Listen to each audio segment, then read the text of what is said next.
డబ్బు, అనారోగ్యం, ఉద్యోగం, వ్యాపారం, అప్పులతో బాధపడుతున్నారా? మీకోసమే launch your future program. Hello Malathi. Hi. So Rajasthan హైకోర్టులో మనకి రీసెంట్గా ఒక న్యూస్ విన్నాను. అదేంటి అంటే కోడలు వాళ్ళ మాయకి ఫాదర్ ఇన్ లాకి మెయింటెనెన్స్ ఇవ్వాలి అని చెప్పేసి. సో ఇలా ఒక అంటే హస్బెండ్స్ మనం వైఫ్స్ అడగడం అనేది కామన్, లైక్ మెయింటెనెన్స్ అడగడం వైఫ్స్ హస్బెండ్ అనేది కామన్. ఇది రివర్స్గా కోడలు వచ్చేసి లైక్ మాయకి ఇవ్వడం అనేది ఇలాంటిది ఏమైనా రూల్ ఉందా అసలు? రాజస్థాన్ హైకోర్టులో కొత్తగా ఒక తీర్పు వచ్చింది October 25th, మొన్న రీసెంట్ గా 25లో. ఓకే. జోధ్పూర్ బెంచ్ ఇచ్చింది అనమాట ఈ తీర్పు. ఏమనంటే కోడలు వాళ్ళ సొంత మామయ్యకి అంటే ఫాదర్ ఇన్ లాకి మామయ్య గారికి 20,000 ఎవ్రీ మంత్ మెయింటెనెన్స్ ఇవ్వమని చెప్పేసి. సో ఇక్కడ కేసు వేసింది వాళ్ళ ఫాదర్ ఇన్ లా, కోడల మీద కేసు వేసింది. ఏంటంటే ఏం పట్టించుకోవట్లేదు కోడలు అని చెప్పేసి. బట్ ఈ స్టోరీ ఏంటో విందాం. ఫస్ట్ స్టోరీ విన్న తర్వాత ఏంటో అర్థమవుతుంది కదా. సో ఇక్కడ ఏమైంది అంటే ఇప్పుడు ఎవరైతే కోడలు ఉందో వాళ్ళ హస్బెండ్ చనిపోయాడు. సో చనిపోయినప్పుడు ఆ హస్బెండ్ కి గవర్నమెంట్ జాబ్ ఉండింది. గవర్నమెంట్ జాబ్ ఉంటే ఆ గవర్నమెంట్ జాబ్ కంపాషనేట్ ఉంటాయి కదా, ఈ జాబ్స్ ఉంటాయి కదా, అలా ఆ హస్బెండ్ నుంచి వైఫ్ కి వచ్చింది. సో వైఫ్ కి వచ్చినప్పుడు తీసుకుంది హస్బెండ్ జాబే కదా. అవును. తీసుకుంది, బయటకు వెళ్ళిపోయింది, మంచి ఆరామ్సే బతుకుతుంది, హాయిగా హ్యాపీగా బతికేస్తుంది. మరి కొడుకుని కన్న తల్లిదండ్రులను మర్చిపోయింది. ఇప్పుడు ఆ తల్లిదండ్రులకి ఎవరు అసలు మొత్తం సోర్స్? కొడుకే ఉండింది కదా ముందు. కొడుకు చనిపోయిన తర్వాత ఇప్పుడు కోడలే కదా చూసుకోవాలి. కోడలు చూసుకోకుండా ఆమె లగ్జరియస్ లైఫ్ బతుకుతుంది, హ్యాపీగా బతికేస్తుంది. కనీసం వీళ్ళు ఎన్ని కాల్స్ చేసినా ఏం అడిగినా అసలు కాల్స్ కూడా లేపట్లేదు. ఇలాంటి సిచ్యువేషన్ లో ఏం చేశారంటే, రేరెస్ట్ ఆఫ్ రేర్ కేసు ఇది, ఎప్పుడు యూజువల్ గా జరిగింది కదంటే ఇట్లాంటి మెయింటెనెన్స్ కేసులు మనం కూడా వినలేదు. సో ఆ ఫాదర్ ఇన్ లా ఏం చేశారంటే వెళ్ళి కోర్టులో కేసు ఇస్తారు. ఏంటి, ఇట్లా మా అబ్బాయి త్రూ ఇలా జాబ్ వచ్చింది, బట్ ఆ అమ్మాయిని చూసుకోవట్లేదు, మాకు వేరే సోర్స్ లేదు అసలు. అంటే ఇంకా వేరే సోర్స్ లేదు అన్నప్పుడు కోర్టు మొత్తం విచారణ చేసి ఇచ్చిన తీర్పు ఇది. ఇది ల్యాండ్ మార్క్ కేసు అనుకోవచ్చు. ఎవరికైనా ఇలాంటి ఫ్యూచర్ లో ఎవరికైనా ఇలాంటివి ఉంటే ఈ కేసును యూజ్ చేసుకోవచ్చు, ఒక రిలవెంట్ కేసు లాగా. సో ఏం చూసిందంటే కోర్టు ఇక్కడ, ఇప్పుడు ఆ పేరెంట్స్ కంటే ఆ కొడుకు వచ్చినాడు, ఆ కొడుకుతోని ఆమెకు జాబ్ వచ్చింది, అంతే కదా. ఒకవేళ ఆ కొడుకుని పెళ్లి చేసుకుని ఉండకపోతే ఆమెకు జాబ్ వచ్చేది కాదు. ఆ కొడుకు త్రూ వచ్చినప్పుడు ఆ కొడుకు వాళ్ళ పేరెంట్స్ కూడా ఆమె అంతే రెస్పెక్ట్ ఇచ్చి ఆమెకి ఆ పేరెంట్స్ చేయాల్సిన డ్యూటీ ఆమె చెయ్యాలి. అది కూడా ఎట్లాంటి పరిస్థితుల్లో కనీసం వాళ్ళకి వేరే సోర్స్ లేదు బతకడానికి, ఈమె పెట్టకపోతే వాళ్ళు తిండి కూడా లేదు. అలాంటి పరిస్థితులు కనీసం ఆదుకోవాలి కదా, ఎట్లీస్ట్ ఆ రెస్పెక్ట్ తోని.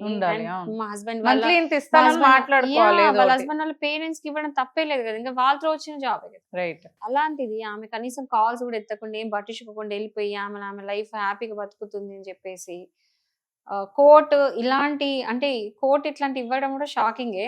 సో అట్లా ఆ విధంగా అనాలిసిస్ చేసేసి ఈ తీర్పు అనేది ఇచ్చింది.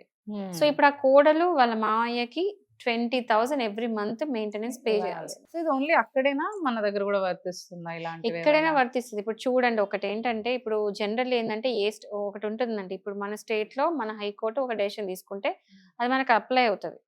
ఏపీకి అవుతుంది, రాజస్థాన్కి అవుతుంది.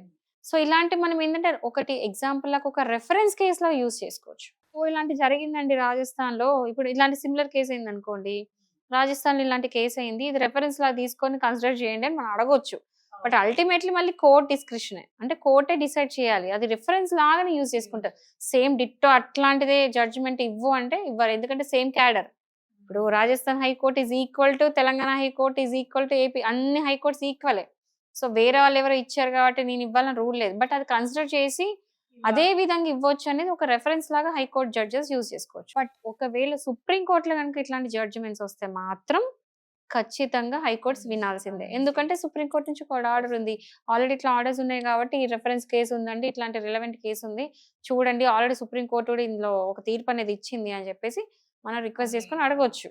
అది మనకి అన్ని స్టేట్స్ కి వర్తిస్తుంది, అన్ని స్టేట్స్ కి కూడా వర్తిస్తుంది. బట్ ఇక్కడ ఏంటంటే మనం తీసుకోవచ్చు, తీసుకోపోవచ్చు. ఎందుకంటే వాళ్ళు చేసిన ఇంటర్ప్రిటేషన్స్, వాళ్ళు చేసిన అనాలిసిస్ సేమ్ అదే విధంగా ఈ వేరే స్టేట్ జడ్జెస్ కూడా చేయాలని రూల్ ఎక్కడ లేదు.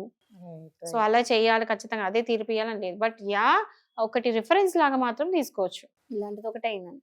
ఇంకోటండి, ఇలాంటి కేసెస్ లో ఇప్పుడు ల్యాండ్ కేసెస్ కావు ఇవి, సివిల్ కేసెస్, క్రిమినల్ కేసెస్ కావు ఇవి, ఫ్యామిలీ మ్యాటర్స్ లో యూజువల్లీ ఏంటంటే కంప్లీట్లీ లాకి స్టిక్ ఆన్ అవ్వరు. సిచ్యువేషన్స్ కూడా చూస్తారు, పరిస్థితులు చూస్తారు. ఒక కేసు ఇంకో కేసు ఎప్పుడు సిమిలర్ కాదు. ఇక్కడ పరిస్థితులు వేరే ఉంటాయి, అక్కడ పరిస్థితులు వేరే ఉంటాయి. ఈ పరిస్థితులు ఇక్కడ ఏముందంటే కోడలికి హస్బెండ్ త్రూ వచ్చింది జాబ్ కాబట్టి అలాంటి పరిస్థితుల్లో ఆమె ఆదుకోవాలి పేరెంట్స్ అని చెప్పేసి ఒక మోరాలిటీ ఉంది ఆమె మీద, ఆమె బాధ్యత అనేది ఒకటి ఉంది కాబట్టి అలా తీర్పు వచ్చింది. సో మళ్ళీ అలాంటి తీర్పు ఇప్పుడు కొంతమంది కొన్ని ఇప్పుడు ఇదే ఎగ్జాంపుల్, ఇదే కేసు ఇంకో దగ్గర తీసుకుందాం. అక్కడ ఆల్రెడీ పేరెంట్స్ కి చాలా ఆస్తులు ఉన్నాయి, పాస్తులు ఉన్నాయి, అన్ని ఉన్నాయి. ఇలా జాబ్ ఇప్పించిండ్రు. తీరేమైంది, ఆ కోడలు ఇంట్లో నుంచి వెళ్ళగొట్టేశారు. ఓకే, వాళ్ళకి ఆల్రెడీ మంచిగా సరిపడా ఆస్తులు ఉన్నాయి, సంపాదన ఉంది, వాళ్ళు బతకగలుగుతారు. అత్తమామలు, కొడుకు చనిపోయిండు, కోడలు జాబ్ ఏదో వచ్చింది బయట పంపించేసిండ్రు. అప్పుడు మళ్ళీ వెళ్ళి అత్తమామ నేను కేసు పెడతాను, నాకు ఇట్లాంటిది ఒక కేసు ఉంది కదా, నేను వెళ్ళి పెడతాను కోడల మీద, నాకు మెయింటెనెన్స్ నుంచి 20,000 ఇయ్య అనడానికి అడిగితే అప్పుడు అది వర్తించదు కదా. అంటే సిచ్యువేషన్ టు సిచ్యువేషన్ మారిద్ది.